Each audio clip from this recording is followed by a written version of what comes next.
好多人仲唔知香港陪伴大家整整30年嘅紅色皇冠的士，今日正式徹底落幕。呢個鋪滿香港大街小巷，載入無數港片，刻住幾代港人回憶嘅經典符號，從此走入歷史，再也唔會重現。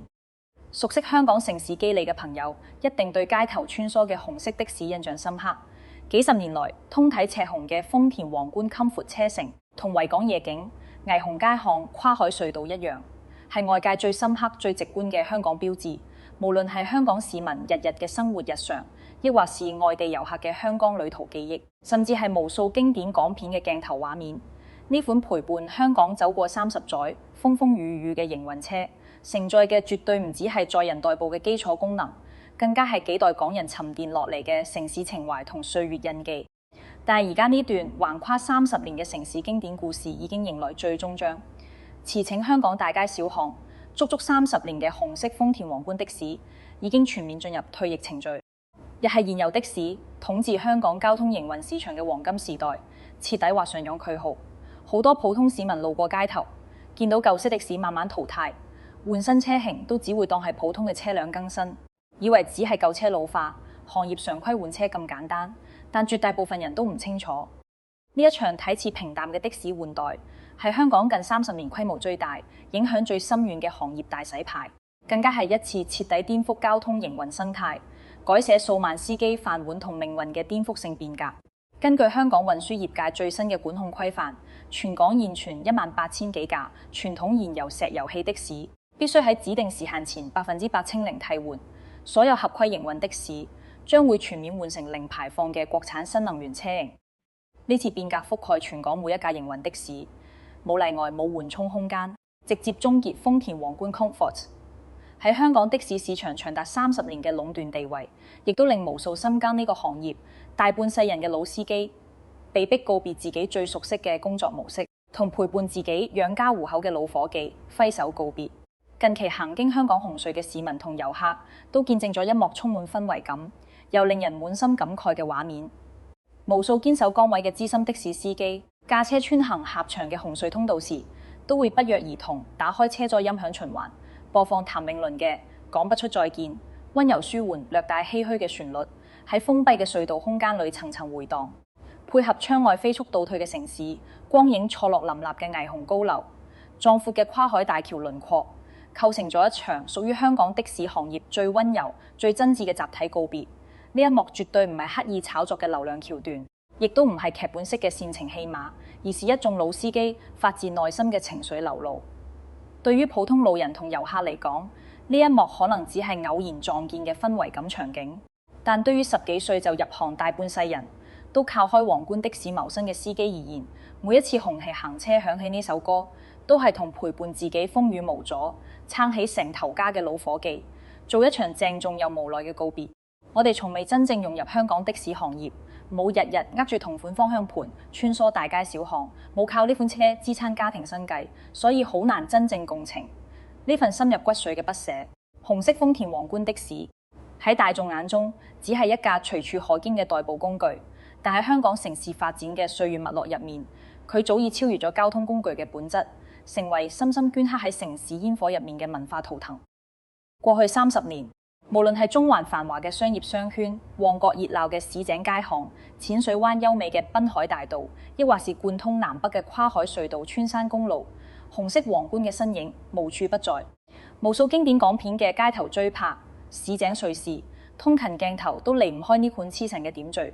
無數遊客第一次踏足香港嘅出行體驗，無數港人從小到大嘅通勤探親、出遊經歷，都同紅色皇冠緊密相連。呢款豐田專為營運場景打造嘅 Crown Comfort 車型，早已深度融入香港嘅城市日常，係香港煙火氣息、城市記憶不可或缺嘅一部分。而家呢份延續30年嘅城市經典符號，正喺時代變革之中徹底退場。呢一場席捲全港的士行業嘅電動化變革，絕對唔係市場自然形成嘅車型迭代，亦都唔係舊車損耗之後嘅普通替換，而係全球碳中和大勢之下，城市綠色低碳轉型嘅必然結果，更加係香港城市升級、產業迭代、政策管控多重因素疊加嘅終極走向。隨住全球綠色發展理念持續普及，世界各地都喺加速推進交通領域嘅低碳、零碳升級。淘汰高排放燃油營運車，已經成為各大國際化大都市嘅統一發展趨勢。香港作為全球頂級嘅國際金融、貿易航運中心，一直緊跟全球環保發展節奏，積極對接國家雙碳發展尾波，針對城市高能耗、高排放嘅營運交通體系，出台咗一系列嚴苛、落地性極強嘅管控政策。同普通民用車輛相比，的士、巴士、小巴呢啲營運交通工具擁有日行里程長、啟停次數密、全天候不間斷營運嘅特點，係城市交通碳排放同尾氣污染嘅主要源頭。長久以嚟，香港街頭嘅傳統石油氣、燃油的士雖然經過多代技術優化，排放指標比早年車型進步好多，但對標而家嚴苛嘅零碳環保標準，依然存在好明顯嘅污染短板。大量營運車輛日日高頻次穿梭喺城市核心區域同密集街巷，日積月累嘅尾氣排放，持續影響住香港城區嘅空氣質量同城市生態環境。為咗徹底優化城市生態，落實低碳發展尾波，匹配香港國際化綠色城市嘅定位，香港特區政府針對性推出營運車輛清零政策，明確劃定傳統燃油、石油氣的士嘅退市時限，要求全港所有在冊營運的士必須喺規定時間前全數替換為零排放新能源車型，從根源上解決交通領域嘅污染同碳排放問題。呢項政策嘅正式落地，直接宣告咗豐田皇冠 Comfort 喺香港市場嘅終結。呢款統治香港的士市場30年嘅經典車型，再也無法延續往日嘅行業輝煌，正式進入全面退役。倒計時屬於日系燃油的士喺香港嘅黃金時代徹底落下帷幕。想要真正讀懂呢場行業變革嘅重量，讀懂一眾老司機嘅集體懷舊同無奈，我哋必須回溯香港的士行業30年嘅發展脈絡，拆解清楚呢款痴閒何以壟斷市場30年，何以撐起香港天價的士牌照嘅傳奇神話，亦都要理清佢最終喺時代浪潮之中被國產新能源全面取代嘅深層原因。好多人唔知道，香港的士行業曾經係呢座城市最優質嘅服務業賽道，收入穩定，牌照保值，門檻極高，係無數普通市民眼中穩陣到極嘅鐵飯碗。呢一切輝煌嘅起點，源自上世紀90年代嘅一次關鍵政策調整。當年香港運輸署正式停止紅色的士牌照嘅新法審批，呢個決定直接鎖死咗全港的士市場嘅營運總量，徹底終結咗行業無序擴張嘅可能性。喺市場出行需求持續暴漲、營運名額徹底固定嘅供需失衡格局之下，香港的士牌照迅速成為稀缺度拉滿嘅核心資產，價值一路水漲船高。喺之後20幾年嘅市場週期入面，香港經濟高速繁榮，商貿往來頻繁，跨境旅遊興旺，市民消費能力持續提升，出行需求全面爆發。加上當時公共交通覆蓋尚未完善，跨區出行、短途打車嘅需求極其旺盛，的士自然而然成為市民同遊客出行嘅核心選擇，市場客源長年飽和。而牌照停發嘅政策令行業形成咗封閉嘅壟斷生態，冇新增從業者分流客源，所有持證司機、車行都可以享受穩定持久零競爭嘅盈利空間。巔峰時期，一張普通嘅香港紅色的士牌照市場成交價突破700萬港幣，呢個價位遠超香港核心地段住宅優質金融理財產品嘅保值率，就算擺喺全球的士行業當中，都係極其罕見嘅天價。一張細細嘅營運牌照之所以可以拍出堪比豪宅嘅天價，核心邏輯就在於絕對嘅市場壟斷、零競爭嘅行業生態、永久穩定嘅盈利預期。喺移動互聯網未普及、網約車未興起嘅年代，香港的士牢牢掌握住城市短途出行嘅絕對話語權，客源穩定，收益可控，風險極低。對於普通香港市民嚟講，只要擁有一張的士牌照，就等於手握終身穩定嘅現金流，從業收入遠超普通服務業崗位。牌照本身仲可以持續保值、增值、世代傳承，係基層普通人翻身致富、安穩置業嘅最優資產配置之一。正因如此，當年嘅香港的士從業者收入富足，社會地位穩定，喺城市服務業入面人人艷羨。而撐起呢個天價牌照價值、穩固成個行業生態嘅核心載體，正正就係豐田皇冠 Comfort 的士。呢款痴神可以喺香港市場屹立30年，碾壓所有競品，絕對唔係單純嘅品牌優勢，而係佢極致貼合香港營運場景嘅硬核產品力，做到咗無可替代。豐田專門針對香港、東南亞等城市，街巷狹窄、紅綠燈密集、車輛高頻啟停，長年高強度營運嘅特殊場景，量身打造咗呢款專屬營運車型，捨棄咗民用車型多餘嘅豪華配置，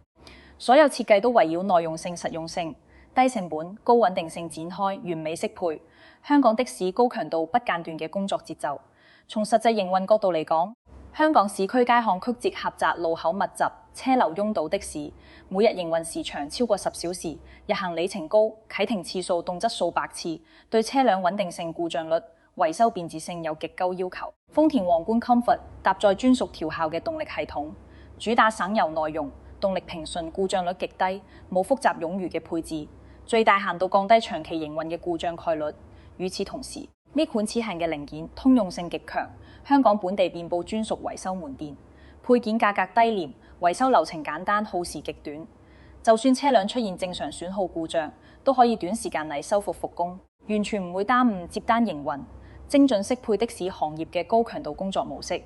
喺空間同駕乘體驗方面，呢款此行嘅設計同樣精準拿捏香港市場嘅需求。後排乘坐空間寬敞通透，乘客上落車方便快捷，唔會受狹窄街巷停車空間限制。後備箱容積充足，輕鬆收納遊客行李、市民出行物資，兼顧日常通勤、旅遊出行、商務接送等多元場景。對於日日駕車嘅司機嚟講，貼合人體工學嘅座椅設計，可以有效緩解長時間駕駛嘅疲勞。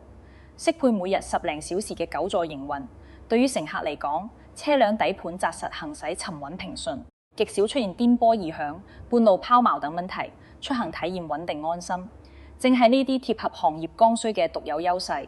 令豐田皇冠 Comfort 長年壟斷香港90%以上嘅的士市場，成為行業唯一標杆，亦都為天價牌照嘅價值提供咗最核心嘅產品支撐。可以話，當年香港的士牌照嘅超高溢價，一半源自政策造就嘅市場稀缺性，另一半就來自呢款痴殘無可替代嘅場景適配能力。但係時代嘅浪潮從來都唔會為經典停留，任何行業嘅固有格局，最終都會被技術迭代、市場變革、政策升級徹底打破。香港的士行業延續幾十年嘅天價神話，日系車型嘅壟斷壁壘，最先被移動互聯網嘅普及徹底擊碎。隨住互聯網技術飛速發展，各類網約車平台陸續進駐香港市場，徹底顛覆咗傳統嘅市路邊攔車、被動接單嘅營運模式，重新改寫咗城市出行賽道嘅競爭格局。喺網約車出現之前，香港的士行業係一個完全封閉嘅壟斷生態圈，客源定價營運規則全部由傳統車行同持證司機掌控，市場冇外部競爭，盈利模式單一且穩定。從業者幾乎唔使擔心客源流失，但網約車嘅入局直接打破咗呢個閉環體系。依託互聯網嘅精準定位、線上預約、線上支付、實時導航等便捷功能，網約車解決咗傳統打車、路邊苦等、現場議價、現金交易嘅各種麻煩，大幅提升出行效率，更加貼合年輕群體、商務人士、外地遊客嘅出行習慣。同時，網約車平台早期嘅補貼優惠、透明計價模式，降低咗市民出行成本，進一步搶佔傳統的士嘅市場份額。客源持續流失，直接擊穿咗香港天價的士牌照嘅核心價值，穩定嘅盈利預期。原本稀缺珍貴嘅牌照，不再等同於穩賺不賠嘅收益。行業暴利空間持續收縮，牌照市場流通量大幅增加，價格應聲暴跌。曾經一票難求、堪比豪宅嘅天價牌照，徹底走下神壇。自此，香港的士行業嘅黃金時代正式落幕，從人人艷羨嘅暴利行業，回歸普通服務業嘅本質。幾十年嘅壟斷神話徹底破滅。如果話網約車嘅衝擊只係令傳統的士行業褪去暴利光環，從巔峰回落，咁今次全域電動化、國產新能源全面替換嘅政策落地，就直接為日系皇冠的士30年嘅統治生涯畫上咗終極句號。好多人都會疑惑，深耕香港市場幾十年，深度適配本地路況同營運場景，口碑深入人心嘅日系車型，點解會被徹底淘汰？香港又點解會全面擁抱國產新能源，而唔係繼續沿用日系燃油車型迭代升級？呢個問題嘅答案藏喺環保政策剛需、國產車產業崛起、營運成本重構、產品力全面超越等多重維度入面。呢次變革絕對唔係簡單嘅車型替換，而係國產車產業幾十年逆襲突破嘅最佳佐證。從政策底層邏輯嚟睇，全球零碳化轉型係不可逆嘅時代趨勢。香港作為國際化大都市，必須率先完成交通領域嘅綠色升級。傳統皇冠的士搭載嘅燃油、石油氣動力系統，無論點樣優化升級，都擺脫唔到尾氣排放、碳排放超標嘅問題。喺而家嚴苛嘅雙碳考核同城市生態管控標準之下，老舊燃油車型嘅淘汰早已成為定局。長年高頻營運嘅燃油的士係香港城區空氣污染、碳排放超標嘅重要誘因之一。全面替換零排放新能源車型，可以從根源削減交通領域嘅污染同碳排放，優化城市空氣質量，助力香港打造綠色低碳智慧嘅國際化城市名片，精準貼合國家雙碳戰略嘅整體佈局。從行業營運嘅核心成本維度分析，國產新能源車型嘅普及，徹底重構咗香港的士行業嘅成本結構，為司機帶嚟實實在在嘅收益提升，亦都係行業願意逐步接受轉型嘅核心關鍵。無數從業20-30年嘅香港老司機都認真核算過收支帳目，傳統石油氣、燃油皇冠的士嘅營運成本長年居高不下，係壓喺從業者身上嘅重擔。喺高頻次日常營運狀態之下，一架皇冠的士每月嘅油氣消耗成本高達數千港幣，再加定期換機油零件損耗維修、尾氣檢測、故障養護等費用，全年綜合營運成本係一筆好大嘅開支，直接壓縮咗司機嘅實際收入。反觀而家入駐香港市場嘅國產新能源的士，成本優勢堪稱碾壓級別。電能驅動嘅模式之下，車輛每公里能耗成本遠低於油氣車型。業界實測數據顯示，新能源的士每日能耗成本只係傳統車型嘅1/3，甚至更低。同時，新能源車型結構簡單，冇發動機、變速箱等複雜易損部件，唔需要頻繁更換機油、火花塞、濾芯等耗材，維修養護項目大幅減少，全年養護成本僅係傳統皇冠的士嘅30%左右。根據香港本地司機嘅真實營運數據，一架國產新能源的士每年可以節省能耗、維修保養等綜合成本數萬港幣，大幅降低營運壓力，直接提升從業者嘅淨收入。除此之外，香港特區政府仲配套咗專屬換車補貼、首次登記稅寬減等利好政策，進一步降低司機嘅換車門檻，為行業轉型提供咗充足嘅政策支撐。喺產品力層面，而家進駐香港的士市場嘅比亞迪、紅旗、廣汽埃安、創維等國產車型，早已全方位超越老舊嘅日系皇冠。所有入局香港市場嘅國產新能源營運車，都針對香港獨特嘅交通環境做咗專屬定製優化，全部適配右舵駕駛模式，完全貼合香港交通規則同行車習慣。與此同時，新車搭載智能中控、精準導航、自動泊車、靜音底盤、長續航電池、智能溫控等現代化配置。對比配置老舊、智能化近乎為零，行駛噪音大駕乘、體驗粗糙嘅皇冠 Comfort 優勢全面拉滿。針對早期新能源車型續航焦慮、充電麻煩、保能緩慢嘅痛點，國產車企早已完成技術升級同配套佈局。目前香港營運嘅新能源的士，最高續航可以達到642公里，完全覆蓋香港全日不間斷嘅營運需求，徹底解決續航短板。同時，車企同本地服務商深度合作，推出99秒極速換電、專屬充電樁全域佈局、上門維保分期購車等一站式服務，徹底解決司機保能慢、收車難、換車成本高嘅所有顧慮。以紅旗 EQM5 比亞迪專屬營運車型為代表嘅國產的士，行駛更加平穩，車廂更加安靜，乘坐舒適度更高，後期維保更加便捷，仲配備智能輔助駕駛、安全預警等功能，大幅提升行車安全性，全方位優化司機從業體驗同乘客出行質感。呢場睇似利好行業長遠發展嘅電動化變革，背後卻藏住無數香港老司機嘅無奈同焦慮。任何行業嘅迭代升級，必然伴隨無可避免嘅陣痛同取捨。對於40-50歲甚至年過花甲嘅資深司機嚟講，豐田皇冠 Comfort 從來都唔只係一架賺錢工具，更加係半生事業嘅寄託、家庭生計嘅支柱、青春歲月嘅見證。好多司機18歲入行，大半世人嘅時光都同呢架老車相伴，30年寒來暑往。佢哋駕住紅色皇冠走遍香港，每一條街巷，熟悉每一個商圈嘅人流規律，每一條小路嘅通行特點，每一處居民區嘅出行需求。車輛每一次細微震動，每一聲輕微異響，每一個操作手感都早已深入佢哋嘅職業本能。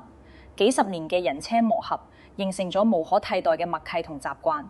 而全新嘅國產新能源車型，徹底顛覆咗傳統燃油車嘅操作邏輯、駕駛手感、養護體系同營運模式，智能車機操作、電能驅動邏輯、電池養護知識、充電換電嘅營運節奏，對於常年開燃油車嘅老司機嚟講，全部都係全新挑戰。好多年長司機坦言，自己半輩子嘅職業經驗都圍繞燃油的士積累，而家要從零開始學智能設備操作、電池養護、能耗管理、新城維保知識，極高嘅學習成本，完全陌生嘅駕駛手感令佢哋難以適應。過往嘅職業熟練度同自信心徹底被打破，更加現實嘅壓力嚟自經濟層面。部分老司機經濟條件一般，多年嚟一直靠老舊皇冠的士穩定營運為生，冇多餘積蓄全面換車嘅硬性要求，意味住要承擔高昂嘅新車購置成本，加上轉型初期對新車操作保能模式唔熟悉，接單效率下降，收入不穩定，令好多中年老年司機陷入嚴重嘅職業焦慮同生活焦慮。呢就係紅隧入面無數司機集體播放講不出再見嘅核心原因，稱入面藏住對老車嘅不捨，對半生職業歲月嘅懷念，亦都藏住對行業劇變嘅無奈，對未來前路嘅迷茫。縱觀香港的士行業30年嘅發展脈絡，我哋可以清晰睇到呢場變革嘅必然性同時代價值。從上世紀90年代牌照稀缺造就行業暴利，到移動互聯網時代，網約車入局打破壟斷，再到如今雙碳政策驅動電動化全面轉型，香港的士行業嘅每一次巨變，都係時代發展、技術進步、產業升值嘅真實縮影。曾經豐田皇冠同天價牌照相互成就，構築咗香港的士行業嘅黃金時代，成為城市繁華嘅標誌性符號。後來互聯網浪潮打破行業閉環，褪去行業暴利光環，令傳統服務業回歸本質。而家新能源產業強勢崛起，徹底重構行業底層生態。終結日系車營幾十年嘅壟斷格局，好多人都會疑惑香港點解會徹底摒棄深耕本地幾十年嘅日系營運車體系，全面擁抱國產新能源。最核心嘅答案就係中國汽車產業幾十年嘅逆襲同崛起。喺燃油車時代，日系車憑借百年技術積累、成熟穩定嘅品質、低廉嘅養護成本、完善嘅配套體系，長年壟斷內地、港澳、東南亞等地嘅營運車市場。國產燃油車亦處於追趕狀態，根本冇辦法實現彎道超車。但新能源賽道嘅崛起，徹底打破咗外資品牌嘅技術壁壘同行業壟斷。中國汽車產業抓住時代機遇，喺電池技術、整車製造、智能網聯、續航能力、性價比係透喉務等所有核心維度，實現咗對外資品牌嘅全面反超。今日嘅國產新能源汽車早已擺脫早年品質粗糙、技術落後、續航拉胯嘅刻板印象，憑借極致嘅產品力、定制化嘅場景、適配完善嘅售後配套、超高嘅性價比，成功打入港澳高端市場同海外主流市場，獲得全球業界嘅認可。今次全面入駐香港的士市場嘅國產車型，全部係經過海量市場驗證嘅成熟產品，針對香港高溫高濕嘅氣候、狹窄曲折嘅路況、高頻高強度嘅營運場景、右舵駕駛嘅特殊需求，完成咗全方位專屬優化。零排放、低能耗、高智能、高內容嘅核心優勢，全方位碾壓老舊日系燃油車型。香港全力替換國產新能源的士，唔單止係政策驅動嘅環保升級，更加係市場用腳投票嘅最優選擇，係國產汽車品牌硬核實力崛起、走向國際舞台嘅有力證明。從城市發展嘅宏觀視角嚟睇，呢場的士行業迭代變革，亦都係香港深度融入國家發展大局、對接雙碳戰略、推進城市更新嘅重要舉措。近年嚟，香港持續打造綠色智慧城市，將低碳發展、生態優化列為城市升級嘅核心方向。而交通領域作為碳排放嘅核心板塊，自然成為轉型攻堅嘅重點。全面替換國產新能源的士，可以大幅降低城市機動車碳排放，持續優化城區空車質量，改善人居生態環境。同時依託國產新能源成熟嘅智能網聯技術同智慧出行體系，提升香港公共出行嘅智能化現代化水平，助力香港打造國際化、綠色化、智慧化嘅全新城市名片。我哋必須正視行業轉型嘅陣痛，尊重每一位老司機嘅情懷同焦慮。對於無數香港從業者嚟講，告別皇冠的士唔單止係告別一架陪伴半生嘅車輛，更加係告別熟悉嘅工作節奏、固化嘅職業生態、沉澱幾十年嘅青春記憶。有年近50嘅司機感慨自己10幾歲入行，一世人淨係做過的士司機呢一份工，左臂子嘅喜怒哀樂、家庭收支、人生閱歷都同紅色皇冠緊緊相連。如今經典車型全面退場，熟悉嘅城市符號慢慢消失，心底嘅落寞同不捨係外人永遠無法徹底體會嘅。但我哋必須承認，時代向前嘅腳步從來唔會停歇，固守經典永遠無法適配時代發展，新舊交替迭代升級，係所有行業發展嘅必然規律。豐田皇冠 Comfort 嘅落寞，絕對唔係香港的士行業嘅衰退，反而係行業提質增效、轉型升值嘅全新起點。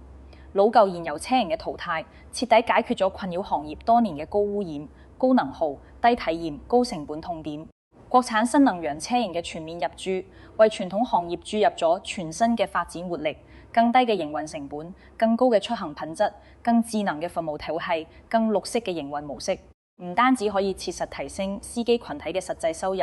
優化從業體驗，更加可以全面升級香港嘅城市公共出行服務，擦亮香港國際化大都市嘅金字招牌。